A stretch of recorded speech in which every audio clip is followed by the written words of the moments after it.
В деревне Константиновка состоялся финал муниципального этапа конкурса «Трезвое село». Победу в конкурсе одержали жители села Сихонкино. Именно они будут представлять наш район в республиканском конкурсе, финал которого запланирован на конец мая 2022 года.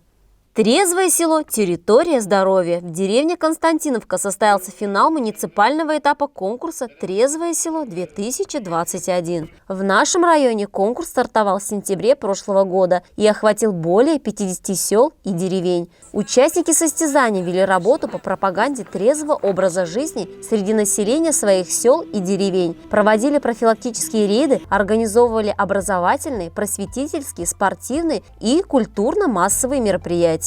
В соответствии с положением конкурса, члены оргкомитета просмотрели отчетные презентации о проделанной работе. В финале приняли участие 15 сельских поселений. Чтобы допустить к финалу, жюри оценивало населенные пункты не только с творческой стороны. Конкурс «Трезвое село» подразумевает комплексную работу с жителями в целях улучшения качества их жизни и создания общей благоприятной атмосферы. Конечно же, речь в первую очередь идет о снижении объемов потребления алкогольной продукции и сокращении объемов его нелегальной реализации. При этом местная власть должна предложить жителям альтернативные варианты досуга, условия для занятия спортом, хобби по интересам или оздоровительные мероприятия. Среди конкурсантов традиционно выявились лидеры. В результате комиссия определила тройку победителей. Бронзу между собой поделили 4 населенных пункта: село Утиганово, деревня Константиновка, деревня Сартноурузово и деревня Алагирова.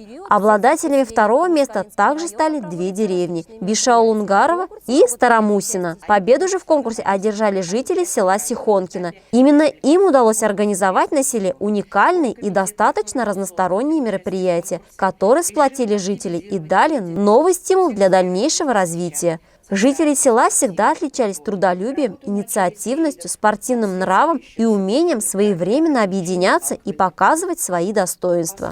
Удалось им это и в этот раз. Именно село Сихонкино будет представлять наш район в республиканском конкурсе, финал которого запланирован на конец мая 2022 года.